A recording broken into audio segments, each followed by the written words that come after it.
Julie Lavigne, donc, sera l'animatrice de cette discussion. Il y aura donc 30 minutes environ d'échange avec nos experts et ensuite, on ouvrira la discussion au public. There will be 30 minutes discussion between our guests, and after, we'll go for a Q&A. Now it's your turn. I guess je commence. I'm going to be Franglish tonight because I won't fully be bilingual. I'm sorry, I'm just kidding. So, like I was thinking about all the questions that I can ask because both of your films are really different. We laugh not at the same same thing and on the same level. Different but similar. I mean, Yep. In what way? Well, Similar in what way? I mean, they're kind of mirror images of one another in a strange way. Like there's the two women and the man, sort of the female voyeur Yeah. is masturbating Yes. is shared by both, Yeah. which I think is very central to this new kind of pornography that is being made. So that's one obvious difference. But also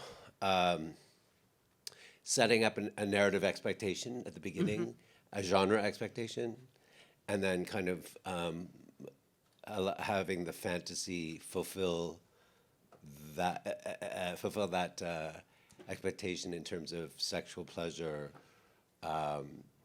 which is something that's missing from a lot of you know new porn. You know, so those are two things I can think of.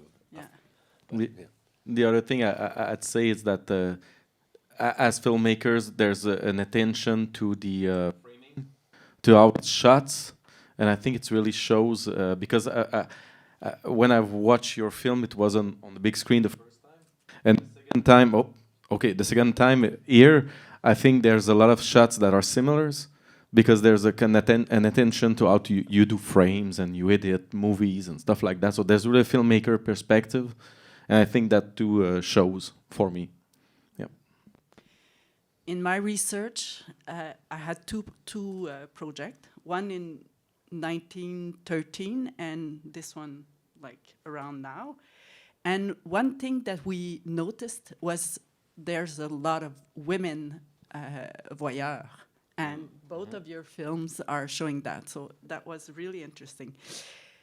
But when I see your movie, I'm thinking about Annie Sprinkle and the way that she was talking about post-pornography. And for her, it's, I think I came a little bit prepared. So post-porn for her is something that is, je retrouve ma citation. Porn that is more refined than the rest. And what I was thinking was, it's exactly it. But at the same time, there's this trend about making movies about the more amateur, the more raw, the more like the Gonzo film is really into it. It's a way of filming more than a genre that is so bad for most of the feminist and anti-porn that I read. So both of your films seems to go the other way. I would say that Eric's film is more gonzo than my film. I mean, Yes. Yeah. But let's be clear, these are just two films that we've made. I mean, we've done other porn. Yeah, I know. That is, different. We've done different. Sorry, this is the first time I've seen Eric's film. So, which I loved and kind of traumatized me at the same time. But it's a kind of porn that it's very raw. I find it's very. I was mesmerized by that female character. I mean the creature character. I mean that actor is mesmerizing on screen, and she's so dynamic and orgasmic, and I was just like completely blown away by her. but you know, those long. I mean, it opens up, you know, so many discussions. But just those long scenes of very orgasmic women is for me like fascinating. Not to be patronizing, but I mean, it's just like I'm trying to figure out what the fuck is going on, and which always intrigues me about female sexuality, and that's one of the reasons I insist on showing explicit female sexuality. In the beginning of my career, I was very hesitant to show explicit female sexuality because it was like I was kind of politically correct, and I was kind of like, what is it? My business. I'm gay. I mean, what do I know about female sexuality? But there is a deep tendency, a strain in the gay culture of misogyny, and so I wanted to, you know, explore it and not be, you know, not shy away from it or you know, pretend it doesn't exist like a lot of gay men do. So so that's one of the reasons I do it, you know. But you know, your film, I think, is almost in a genre of porn that is more raw, more kind of like it's real. It's not people faking it, which there's a whole genre of porn where people are kind of like faking it. Or I think mine this one is a more gentle kind of like almost falling between porn and eroticism, sort of the soft focus and the kind of like the scenes don't go on quite as long, and so I mean that makes a difference as well. But yeah, I mean they're also both genre films, which I find interesting as well. Yeah, you think? I have some problems here, but it's going. But when you're saying about post-porn, there's one thing that I like about pornography, and it's Éluard who said that, like Paul Éluard, when he said like it's fascinating. I'm paraphrasing in English because he wrote it in French. It was like Dis-le en français. C'est magnifique voir des gros sexes sur un grand écran et que les gens se ferment la gueule. C'est à peu près ce qu'il disait. Thank you. And I find it fascinating because it's one of the rare places where actually. Sorry, can you translate for that? He said like it's magnificent because you're seeing big sexes on the screen, on big screens. Well, and he was saying like everybody shut up. I was gonna say your film is like the Lawrence of Arabia of lesbian porn. Can you explain? It's just so like epic. It's like it's so like it's like this and this. I don't know. All I can say is I was kind of drawn to it as like an epic film because there was something epic about. It's so close to the characters and their sexuality that you're kind of like engaged in this kind of epic kind of journey of sexuality, you know. I don't know. I don't know what to say. But this word refined though, you know, I shy away from these words like elevated, elevated porn, elevated horror. I'm like, why does it have to be? Why does that mean it's elevated? Where is it elevated to? You know, isn't it enough that it is what it is? What it is, you know. So I would take exception to that. I mean, I don't think I'm trying to make it.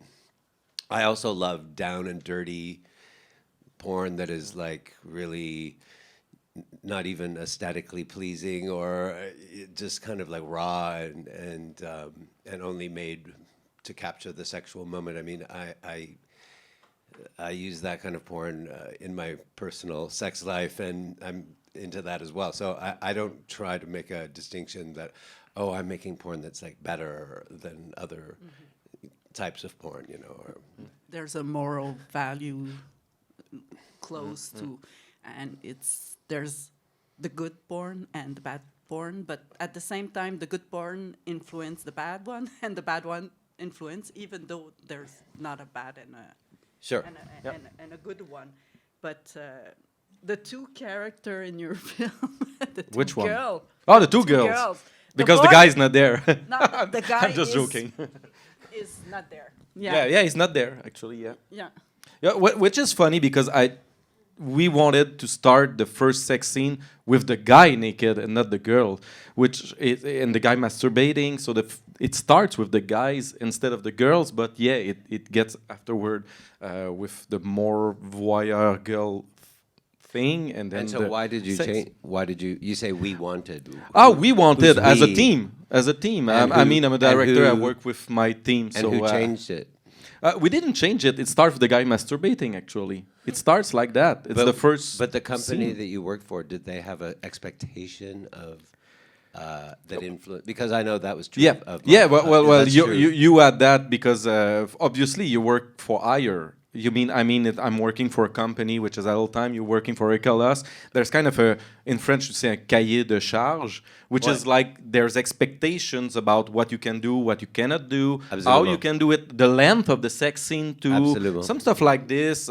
For example, but it was really in adult time they allowed me to do a lot of stuff that I think they don't do usually. We shot with one camera instead of two. So that explains sometimes the rawness of it, but I wanted it. There's really, I wanted to do something more Jess Franco-ish with the shots and stuff like that. So it was allowed and everything. But sometimes they came in to say that, for example, and I know the producer is here, so he will tell me tomorrow if I'm saying something that is not good. But for example, like dialogues. I didn't want the dialogues in the movie, but we found a way to put some with the voiceover, for example. I remember having discussion, and I will say it now, and we can talk about it anyway. Whatever what happens at the Cinémathèque stays at the Cinémathèque. But I do remember in 2019, when we were talking about the movie, we talked about maybe making the main character, the creature, taking a trans actor or actresses. But there was that question, exactly, the same face you made, I had the same face too. I was like, oh, that's a good idea, but at the same time, no, that's not a good idea. So there was these discussions about, would it be perceived as a monster? No, obviously, that's not the point, so let's not go that way. But there's a lot of things that are interesting, but you had the same issues with land, how you can edit some stuff, what you can say, and especially the last 2 or 3 years, it's getting, I think it's getting harder. Absolutely. Yeah, for auteur and everyone. Even after the pandemic. Yeah. I mean, it's a very interesting conversation because we're making these 2 films that you saw tonight for big companies, like for almost like corporate.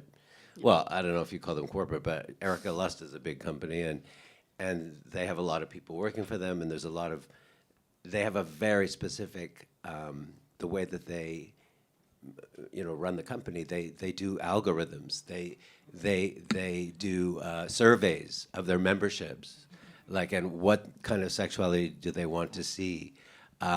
What is their fan base? What is appealing to their fan base? So it's a very kind of capitalist model, and it's like they don't want you to, in a way, to stray too far from that. And before the pandemic, I made 3 short films, including this one for Erica Lust, and they were much more loose, and they would pretty much let me get away with a lot of stuff. For example, I made that they normally wouldn't. Like, for example, I made a film that was shown here as part of the retrospective called Refugees Welcome, which had like political and religious content that they normally would not deal with.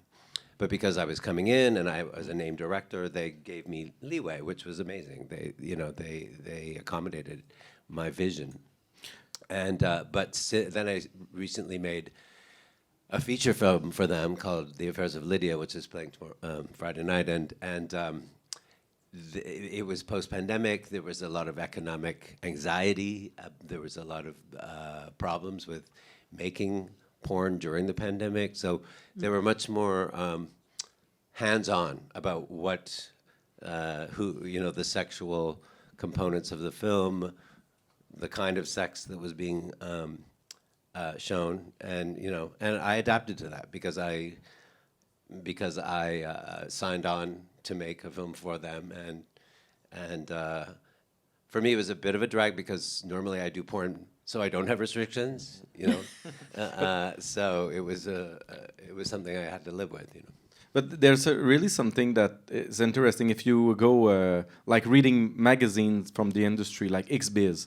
Like you can go online, go read XBiz, and you'll see that there's a lot of issues that we don't talk about when it comes to what is possible or not possible in porn film, which is not controlled by creators or companies, actually, which is more controlled by banks or credit cards that issues the payment.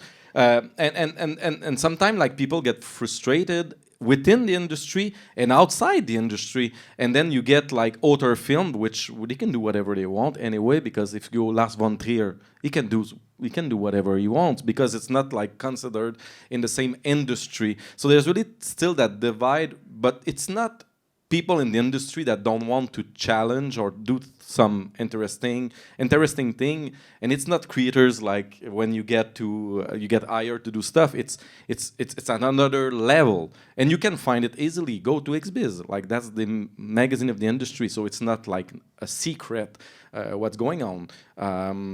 But sometimes like people have harsh criticism like about porn, which I think it's just like a méconnaissance. They don't know what's going on in the industry, and sometimes when you're a creator that has freedom because you're independent, your movie you make whatever you want when you want to do it, and not more or less. We know, okay. But yeah. I mean, Hollywood kind of operates in the same way. Yeah. I mean, Hollywood has its prohibitions, things that can and cannot be represented on screen, and there's a lot going on behind the scenes that the general public doesn't know about in terms of like what directors who've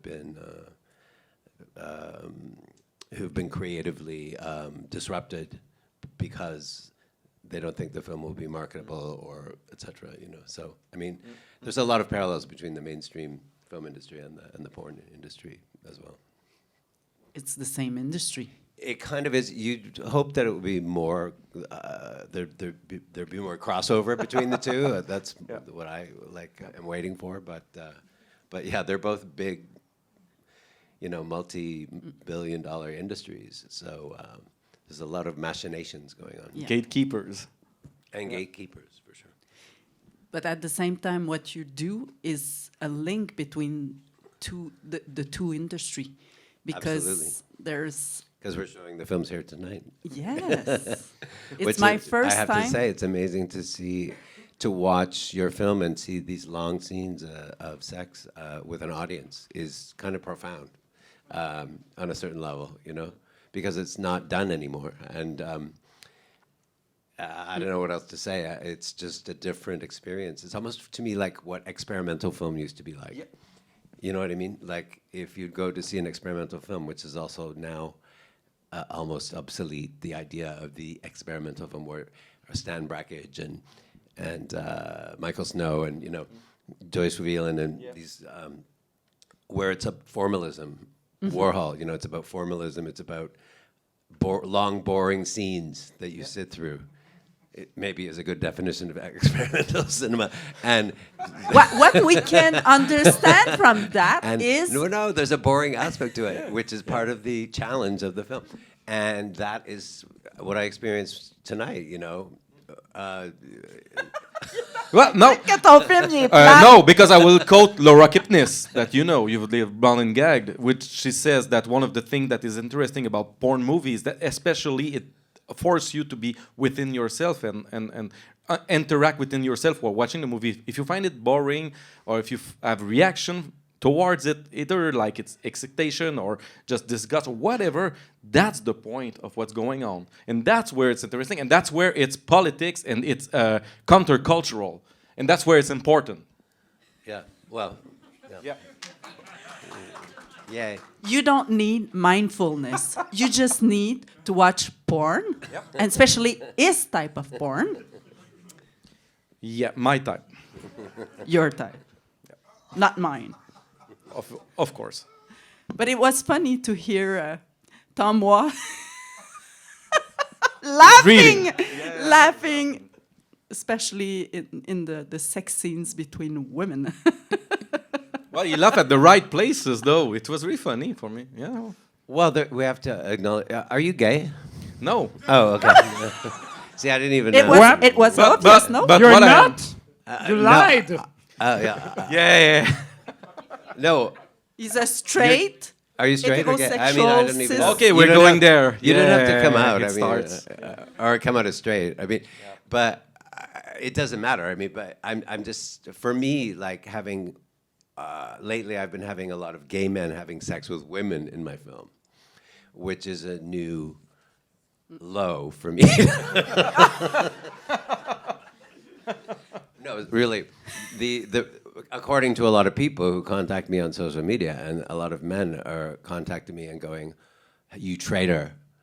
You're having like gay men having, you know," and by that I mean gay porn stars who are associated more with having sex with men in gay porn films.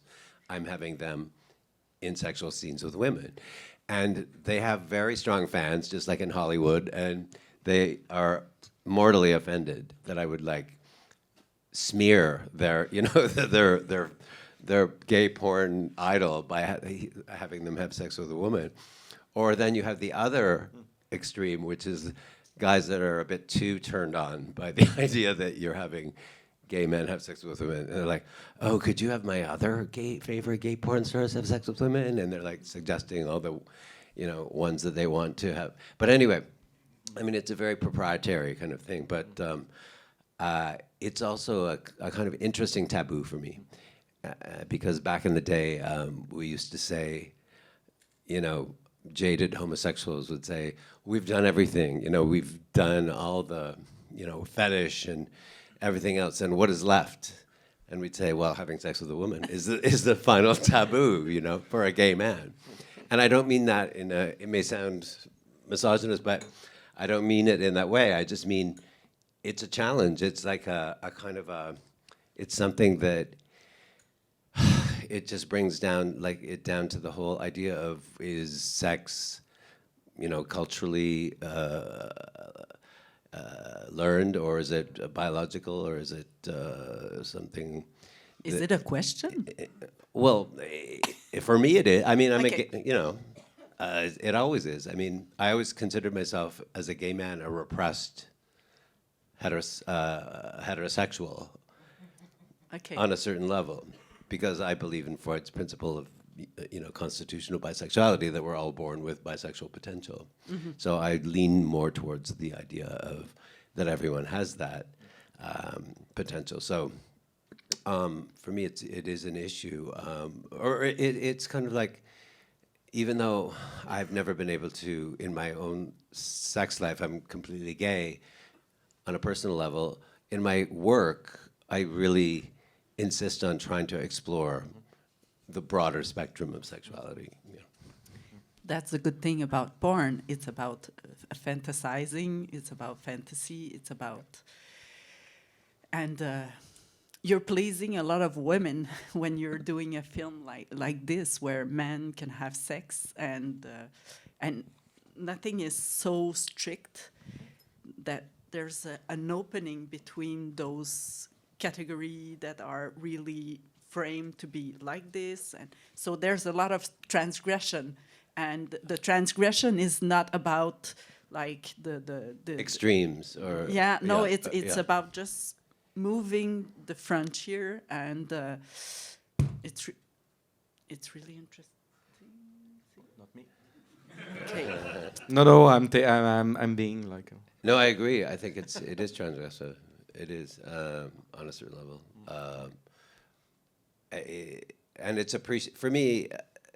It sounds pretentious, but it's about an appreciation for both male and female sexuality. You know, so it's an honest exploration for me. Can I ask a last question? Yeah, sure. Go ahead. I'm forced to ask this question because we're in a post-Me Too era. And in my research, we were trying to see how consent is given into porn film, mostly queer, feminine alternative movie, and it was hard to find marqueurs or signs of it. There were the dirty talk was really the most obvious one. Sometimes it's behind the scenes, but I remember that there were a controversy toward Éric Falardeau because someone told that she's have been aggressed on her film, and that's when she started to have a intimate coordinator. I'm not aware of. You mean her personally, or someone in the company? Someone in the company. In the company. I am aware of that. I am aware that almost every porn company that I've worked with 3 or 4 porn companies, these issues do come up. I'm not excusing them. I'm just saying it kind of makes sense that they come up because it's a industry based on sex, and in the past they haven't been regulated. It's very regulated right now. It's extremely regulated, not only in terms of consent, but in terms of like STDs and for example, I just made this film, The Affairs of Lydia, and you know, several of the people that I cast in the film had to drop out because they had, you know, they failed their STD test. But there was a day where we actually had to suspend shooting because someone in the industry tested HIV positive, and somebody in the entire industry of Canada and the US, one person, and it kind of shut down the whole industry until they either, it was almost like an alert, you know, and until they found out if this was true or who it was, you had to suspend shooting. I mean, and that really, I had no idea that this existed, and I was kind of like, wow, that is like some really, you know, hardcore regulation, you know, in a good way, you know. So with Erica Lust, I'm not aware of the specific thing, but you know, she, I assume it was some, what was the question? Well, it's funny because on I mean, you're saying how did she respond to it, or what did she? No, how do you deal with consent in your film? Oh, like, yeah. There's The question was the intimacy coordinator. Yes. Yes. So for the film I just made for Erica Lust, it was the first time I've ever worked with an intimacy coordinator, and in fact, the intimacy coordinator. How do you say it in French? Le coordinateur d'intimité. Ouais. Something. Makes sense. Ouais. This is the intimacy coordinator has been a thing in Hollywood for many years now. Well, at least 5 or 7 years. Yeah. And it's on Hollywood films when there's a film with intimacy, 2 characters in bed, naked, perhaps under the sheets, whatever. You have someone who their job is to make sure that everyone knows exactly what's going on, who's doing what, how they get naked. So that they don't get naked in front of the crew. You know, just being very sensitive to people's, you know, how they see the scene happening and what makes them comfortable. And so it's very new to have this in porn. But back in the day, because I've been making porn since the 90s, this is something that my producer and I always did ourselves. We would sit down with the actors before scenes, before the shoot. We would say, we'd ask them exactly what they were comfortable with doing, what their limits were. It has to do also with sexual chemistry, like not expecting someone to have sex with someone that they don't have real chemistry with, making a set that's conducive to people being relaxed and being able to have sex in front of a crew, you know, so making it as comfortable as possible. Of course, you know, more mundane things like making sure you have, that it's warm enough, that you have towels, that you have, you know, showers and all those kinds of things. So it's definitely, it's more complicated than it looks. And even for hours, just to say that with adult time, there's procedures. Like we didn't came on set like saying girls do that or do what. No, we sat down and there was a third party, and there was documents like, okay, we'll have kissing stuff. Are you okay with that? Are you okay? Everyone signs. Everyone that comes on set has to sign a release before going on set. So if something happened, like they're accountable. So it's not the Far West, especially for the bigger companies, as we might think. So there's really a lot of documents and contracts that you have to sign before getting there, and even on set. And if there's something happen, you're out. It doesn't work like in the 70s, 80s, or 90s. It's not that like that anymore. Yeah. Yeah. But what is interesting about porn is there is consent with the performer. Yeah. But also there's a representation of consent or not. Like the first scene, the guy is not consensual at first, and then it went to legals. I guess it's the okay. representation. yes. Also, but there's for the me, two level. the representation of consensuality is completely off the table. Yeah. For me, if you want to show rape in a porn film, that I think that is, you have rape in mainstream cinema. There's no reason why you can't show that in porn. It's like, for me, consent is all about what goes on the set between the characters. For me, if you want to represent a scene in which people are not having consensual sex, that for me is not an issue. Yeah, you're playing a movie. It's a movie. You're playing for the camera. It's fake. So as long as the actor knows that that's sorry. As long as the actor knows that that's what the scene is. Yeah. That's the same. Yeah. We agree. Yeah. Avez-vous des questions? Vous pouvez le faire en anglais, en français. Eric, I just want to mention, you said that the producer of your film is here. Yeah, Frank Stacy is here from Adult Time, so... I just want to welcome him. Hi. Hello. Okay, he's okay with that. Merci d'être ici. And we have the honor to have with us the great Tom Waugh. Yeah. Woo! Yeah. Tom. You have the honor of the first question. Yeah. I'm thrilled. A question for both Eric and Bruce about the anus. Of course you do.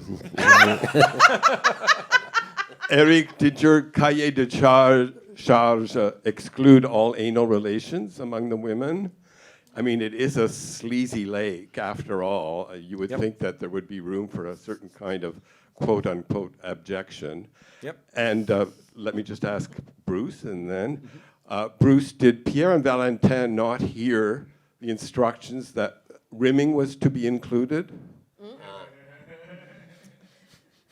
We didn't see it. That's false. I'll go first. Cutting room floor. That's all I can say. Anyway. Well, actually, no. It's just something that slipped off our mind. So we just, bad. Slippage. But yeah. But we didn't thought about it, and I don't remember having talked with the performers on set about that especially. So it's just something that just didn't cross our mind, actually. It's as simple as that. So it's not a good answer, or it's not that interesting, but yeah, production answer. However, I have to say, sometimes, especially important, like people have this expectation, and they want everything and the kitchen sink in every film that you make. So if you have a film without anal sex, they say, oh, why didn't you have anal sex if you have a film without something else? They're like, or without a transgender character having sex. It's like, well, why do you have exclusively this or that? And it's like, I don't know. You have to look in a way at the body of the work of the person, but you can't like fit everything all the time into every film that you make. I mean, you could try, but I don't know. It would be difficult. I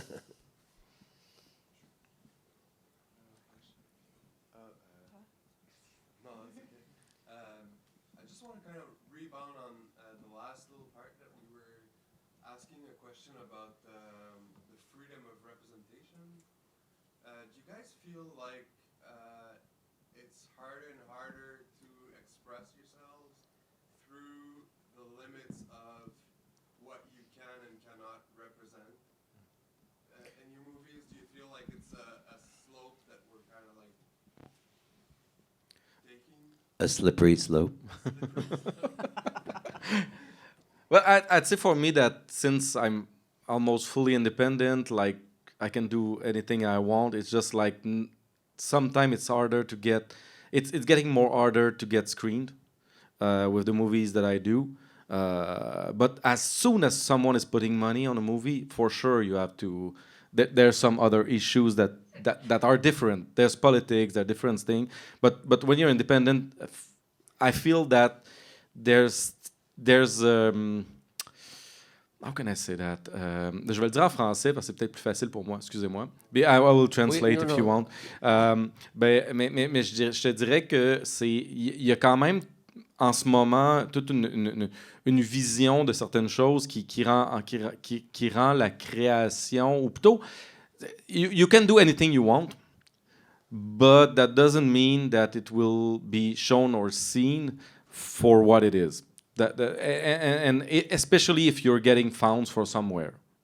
So I think that everything that is founded right now is crippled. If you want to be cultural, if you want to be politic or whatever, I think that everything, I'm exaggerating, but pretty much everything, as soon as there's money, you have to make compromise. So that's where my stand is. I think there's a political correctness that I grapple with as a creator, as someone who writes my own films and everything.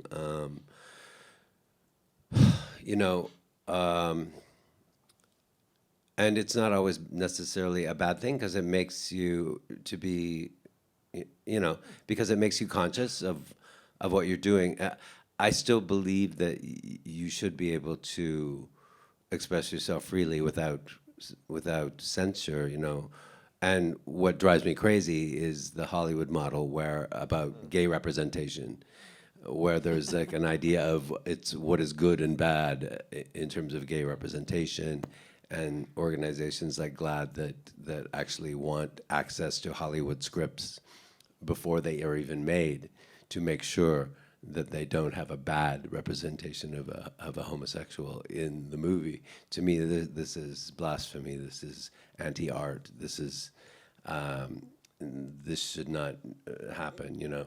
I think the art, for me, the artist, the filmmaker, can dig his own grave. Which is basically what you're talking about. I mean, and many have. I mean, if you extend that representation to something that is completely unacceptable to the public, you're going to hear about it in one way or the other.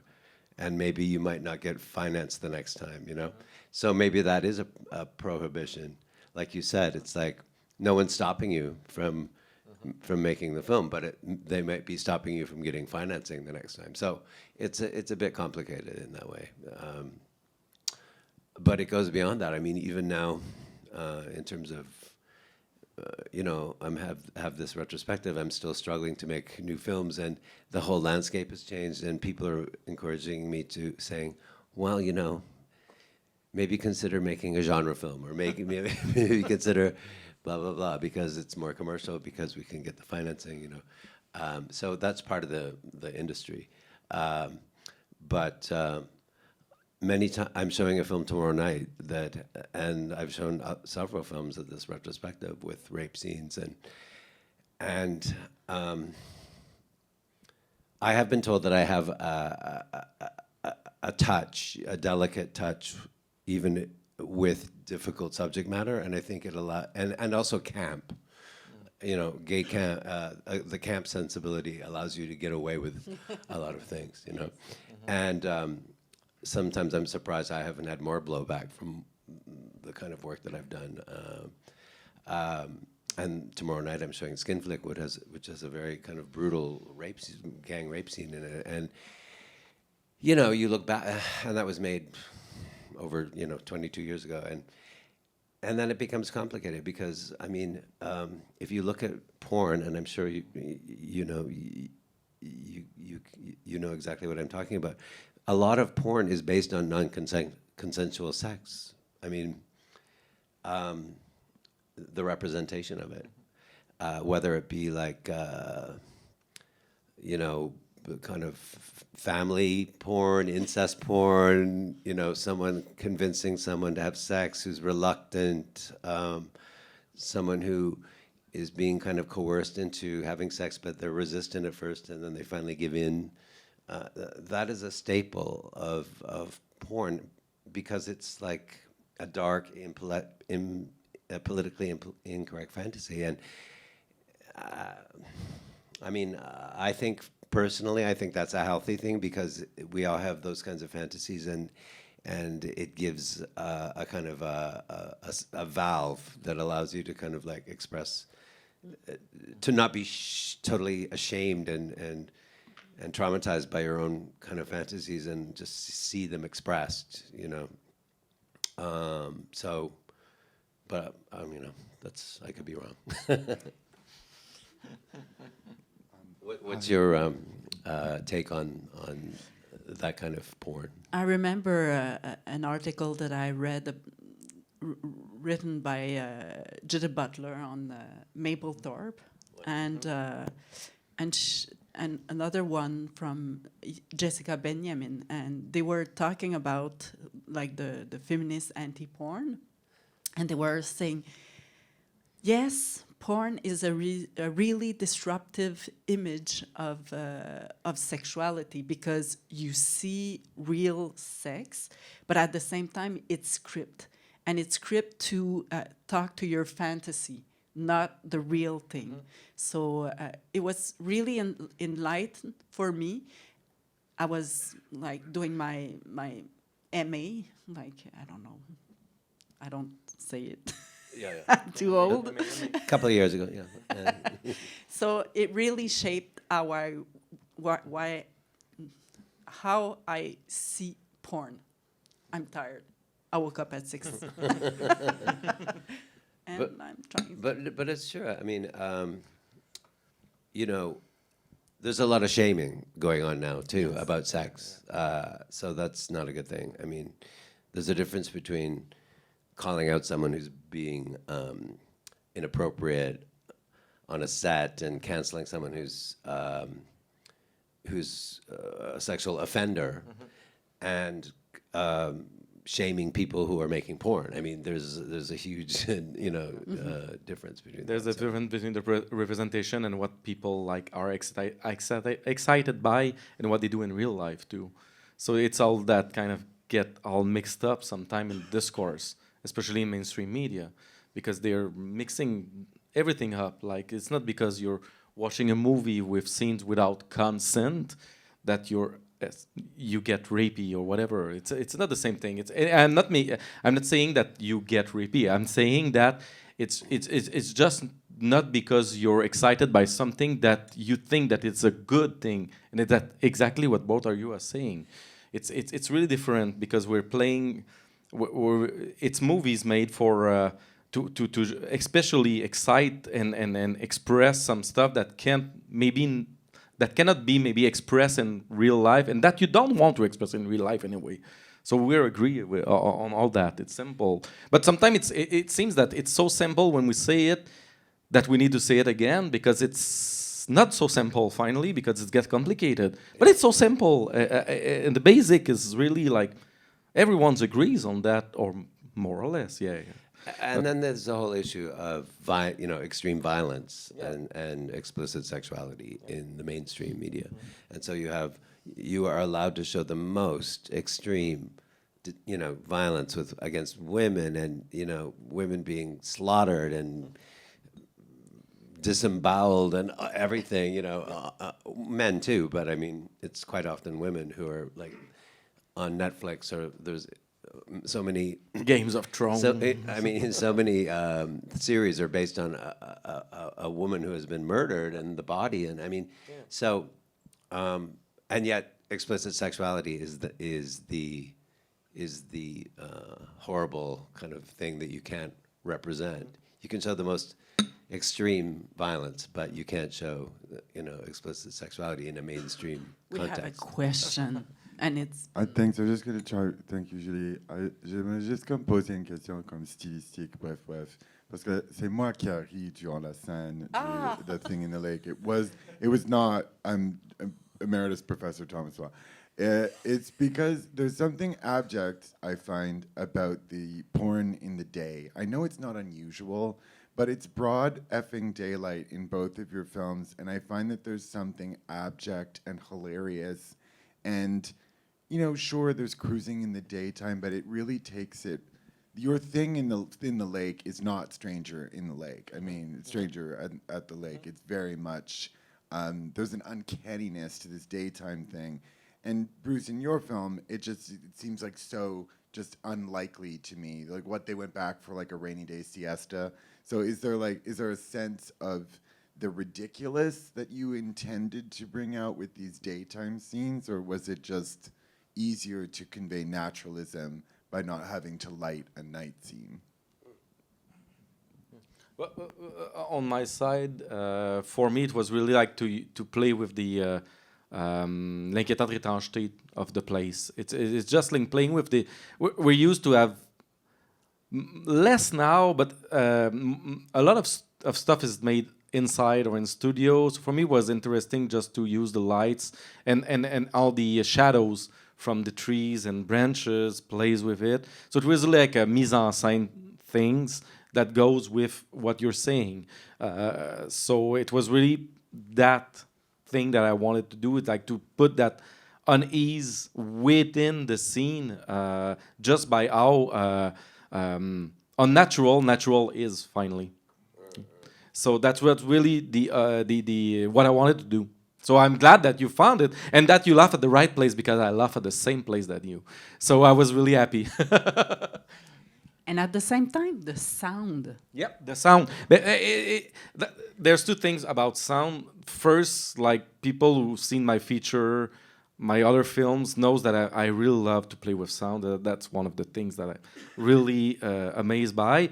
And it was really one of the great things that adult time teams, the editing team, worked with the sounds that we bring and how they enhance it, because it was really like just playing with sometimes like mosquitoes that came in and like the wind within the branches and stuff like that. So I was really happy with how it got, but because I think it's organic and it's really sexual in the end, even though it's unnatural, it's natural. It's because sex is not just about seeing, it's not just about tasting, about touching, it's also about sounds. And that's a big part of what we forget a lot of the time. And I was really like the fact that you've used the rain and all that kind of stuff, because it's really sensitive. You hear it and you sense it. You sense like the l'humidité, the moist. I mean, so yeah, it was really like the sound was really used and worked to get that effect. Sorry. But with your film, I found it fascinating because it's a horror genre in a way, and yet it's broad daylight, and we associate horror a lot of times with shadows and the night and but in terms of the sexual representation, that is as raw as you can get. I mean, there's no hiding. There's no aesthetically. There's no hiding behind shadows or making things kind of, smoother or more hidden. Mm-hmm. There's no place to hide. It's like everything is there in open display, and which was why I found the film.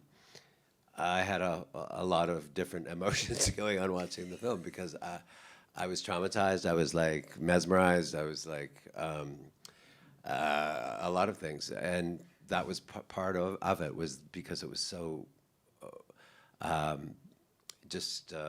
there was no hiding with the film. It was completely open in what it was, and yet it had that kind of. I love the idea of eco porn as well, and this kind of like idea of impending. In fact, both of our films. That's another point overlap was this idea of because the narrator in my film talks about the world is falling apart, and it's kind of post-apocalyptic kind of idea of countries falling apart. So that's amazing. But in terms of my film, I mean, the lighting, it's not about lighting, because I could have easily lit it. That was lit. That scene was lit as well. Like, so I could have easily lit it as a nighttime scene. And in fact, I made another Erica Lust film at the same time that is shot in a very dark bar that is completely a night scene. So it was a choice. I don't know. It just gives it. For me, it was more about the romance, this kind of rainy afternoon sex. And we all know, there's a difference between daytime sex and nighttime sex. I mean, it's just something that we all experience, because daytime sex has a different quality. And so just to represent that in a movie is interesting for me. Yes, I'd like to know, how scripted are the performances? I understood before it seems like there was general guidelines, but are they very scripted? For example, in your film, you show one of the guys, the black guy, is actually putting on a condom. Right. Now, was that his choice, or was that part of the script? Is that meant to show that people should practice safer sex, for example? Or was it totally the actor's feeling that he should do that, and did he check that with you beforehand? And my second question is, what is the average length of time that it takes to make one of your films? Like a couple of days, or? First question, I have a very strange and complicated history of representation of safe sex in my films, because I started making films in the 80s, and really sexually explicit films in the early 90s. And at that time, it was de rigueur. It was very difficult to make porn that would be seen by any kind of, or picked up by any company that didn't have safe sex in it. So, for obvious reasons, I mean, it was, the cocktail didn't come till 95. It wasn't, so before 1995, if you had HIV, it was a very, very serious kind of health issue where you could die, so it was an existential kind of thing where everyone was practicing, using condoms in porn. After 95 and the cocktail and everything, it was a process of gradually, certain companies stopped using condoms, Treasure Island Media, for example, and at the beginning, it was still politically incorrect, and people were saying, "Oh, how could you be making porn without condoms? It's irresponsible." And because it took a while for the culture to shift to accept the representation of sex without condoms, it was a very slow kind of process that probably didn't keep up with science, or didn't correspond with what was going on in the real world. I personally, it's definitely not prescriptive for me. Like, I'm not. If anyone's wearing a condom in my movies, it's never meant to be like, you should wear a condom. It's more about the actors and what they're comfortable with. And this film was made in 2019, and that actor just preferred to use a condom. So, I mean, it gets a bit absurd in my films when I have like a gang rape scene and there's somebody and everyone's wearing condoms. It's a bit weird, but that's fine for me. I mean, for me, I find that kind of cool because it adds another layer of distance where you're self-conscious. My porn is very self-conscious, and its representation, there's always a certain absurdity to the process of making porn. So it kind of like even draws more attention to the mechanics of it and to the absurdity of it. And so I have no problem with that. Sorry? How many takes does it usually take?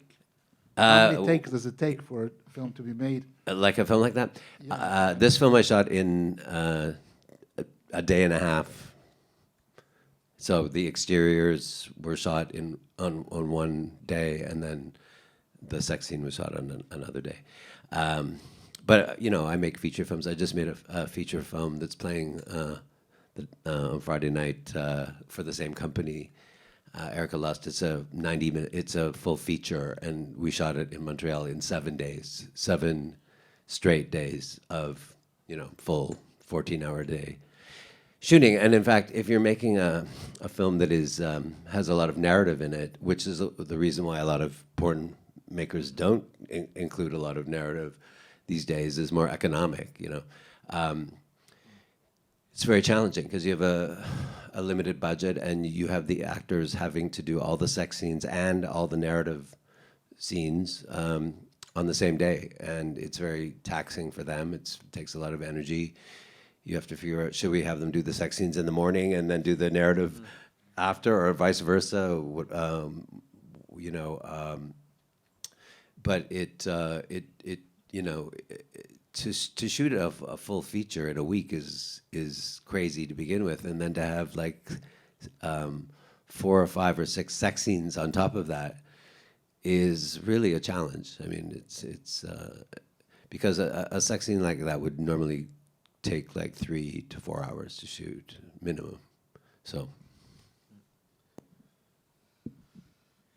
Hello. Speaking of narrative, I have a question a little bit about the creative process.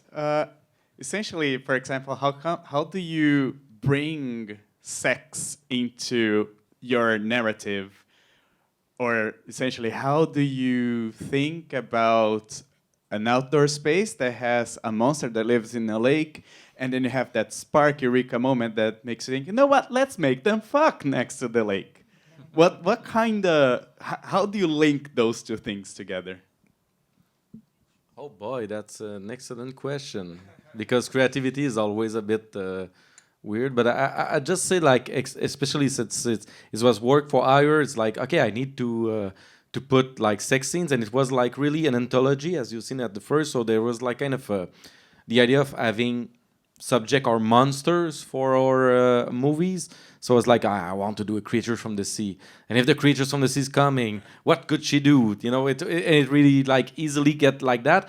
But I'd say for me, like I approached the experience a bit, even though it's not like that, but a bit like Japanese filmmaker approach making pink movies.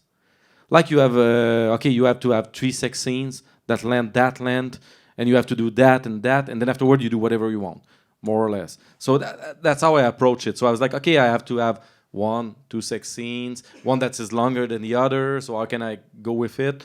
And that's really how I structure it. So by thinking about these like pink ega that usually are 50 minutes long, an hour and 10 minutes. So that's really how I think about the structure of it and how I can place the sex scene. And afterward, it was like a creature that seduced people. So for me, it was, you get it actually quite easily. Like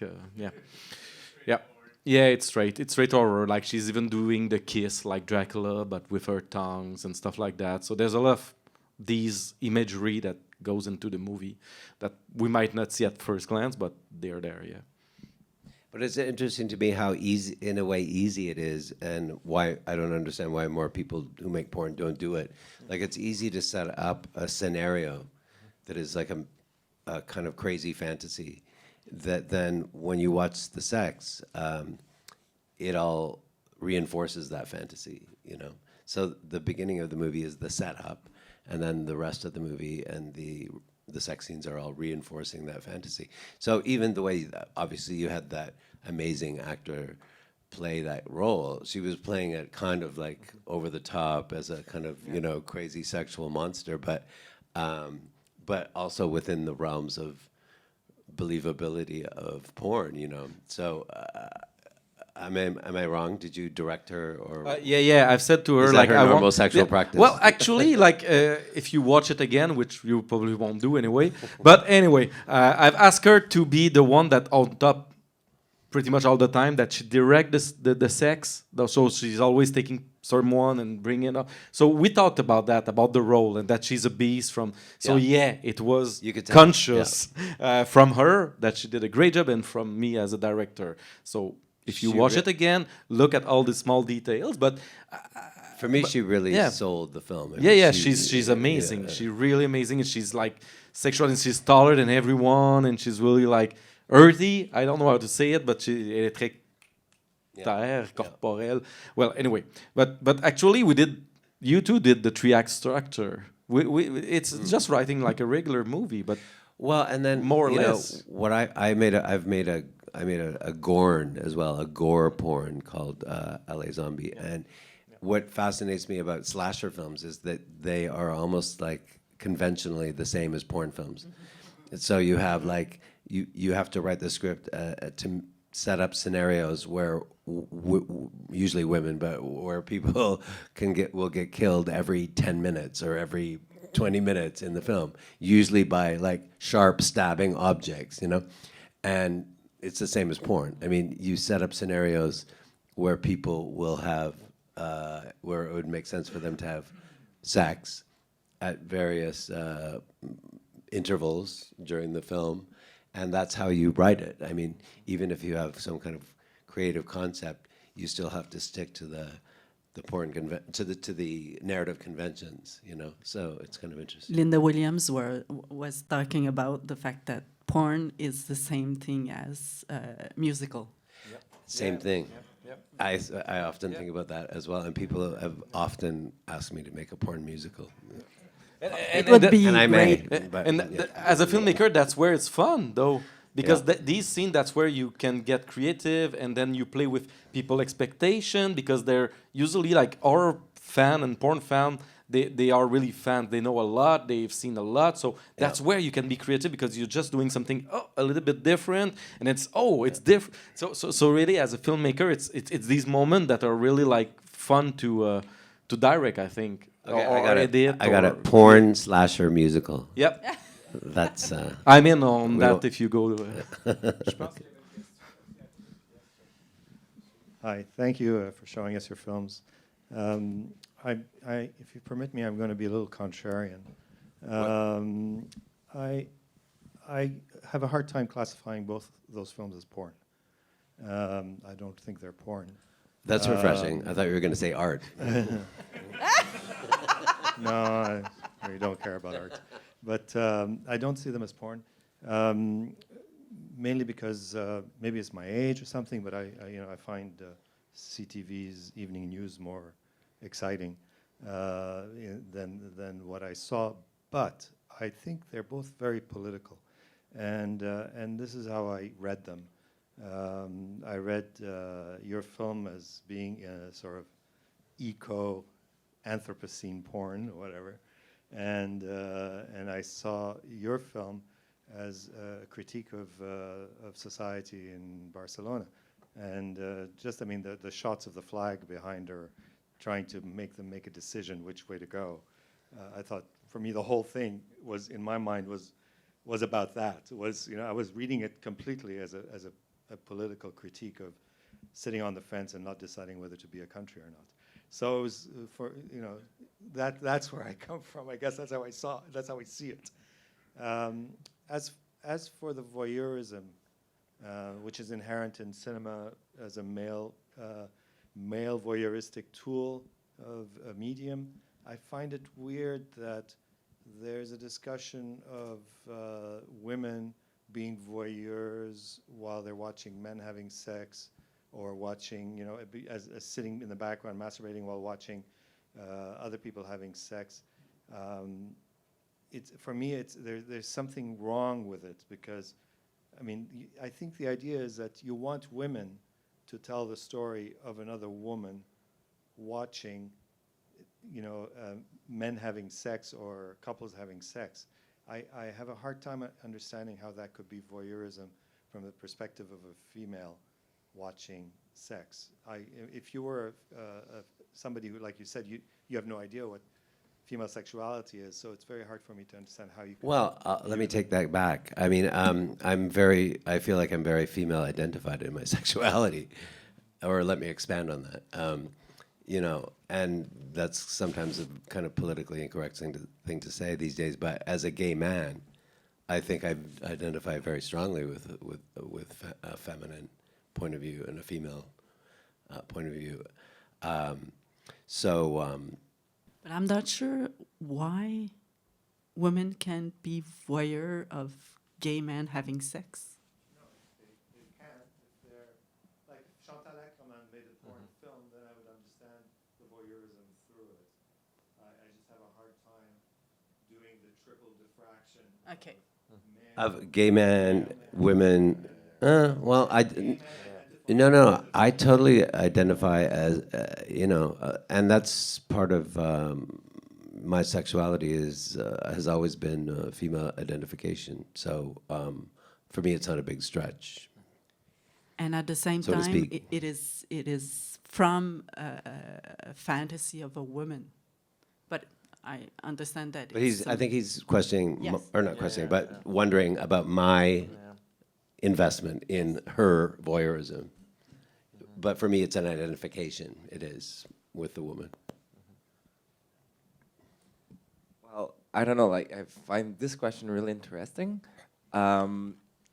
because I'm questioning right now. Because at first I was like asking myself quite kind of the same thing, and at one point with this discussion, I'm asking myself if, like, it's more than the voyeurist, but your own fantasize to be watched by a woman.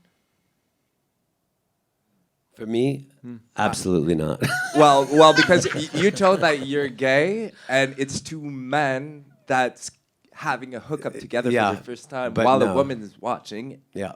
And you told that you've always been interested by women. I'm identifying with her perspective, but for me, to have a woman watching me having sex wouldn't, just to be completely honest and much too personal, would not have any sexual effect on me. To make it more easy. like on a You mean as a point of view, as a point of view? Not no? a point of view, but more like on an artistic level, or like an Artistic level, Not okay. not on a real fantasy of Sure. really want to be fucked by a monster of the lake and then be eaten, or being watched by a woman while you're having sex, but more like on a second level. I don't know. That raises question about gays too, like how as a male filmmaker, which has my own private life that you don't know anyway, how I can like shoot something in a way that might, even though I might have wanted to have something from a feminine perspective, which isn't exactly the case because it's a male guy that's shooting, trying to have a character that looks at something from a female perspective, but it's still like of with seeing thing. So it's really like that double like gaze that you're asking about. And what I can say about that is that, as Bruce said earlier, it's like you're aware as a filmmaker of these bias, but at the same time, sometimes it gets through anyway because you have a way of thinking, of framing, of looking at things, which is as good as any one way of framing or looking at things, in my perspective. But yeah, so it's not much as saying that the character of the female character in the movies, I think, as and Bruce, you can correct me with your movies, but it's not saying that these female characters are looking as exactly how female will look at something, then saying looking at how the fantasy and a certain perspective on thing makes us look at someone who's looking, and then we can go back to Rear Window and everything. I mean, it's just like looking at someone who's looking, and then at how these direction de regard, le jeu de regard, how you frame it, how you film it, and how that can create tension or desire by editing, by how you do it. And it's not just like how it's more on the sometimes it's more on the instinctive level when you do this thing. Like when you shoot it or you edit it, it's weird, but it's really like you feel it or not, as who we are, and yeah, I understand what you're saying, but I don't think when we're talking about the voyeurism of the female character wasn't exactly like we're adopting their gaze necessarily. It's more that we're working with that and we're interested in that gaze. And how female character can look at something as guy. Yeah, so in other words, using that trope, you're doing it with Yeah. a certain distance Yeah. yourself, you know, which I can totally relate to. I mean, I come from an academic background and became aware of the concept of spectatorship. I mean, way back in the 80s with Laura Mulvey and, you know, visual pleasure and narrative cinema. And I've always been very self-conscious about that, strangely and ironically. But like at least in this retrospective, I've been kind of looking at my work, and, which is dramatic enough. But it's like so many of my films have female filmmakers in them, or female photographers, or women looking through binoculars, or, you know. It's a trope that runs like all through my films, and you know, I was never that self-conscious about it as I am now, you know. But and I think that's a way of dealing with that kind of idea of male spectatorship, but it's filtered through a gay lens, you know. So it's, for me, it's an identification with that filmmaker as a filmmaker, but it's also making the audience and everyone and myself conscious of spectatorship and objectification. And I have no problem with sexual objectification. I think that's a part of sexuality and very Freudian in that sense. But to be aware of it is another issue. Last question, or I can finish. Yeah. I'm the target audience for Éric Falardeau. And when I was watching your film, I was not watching, like, I could never have guessed that it was a man who shoot the film. I was really... I'm sorry.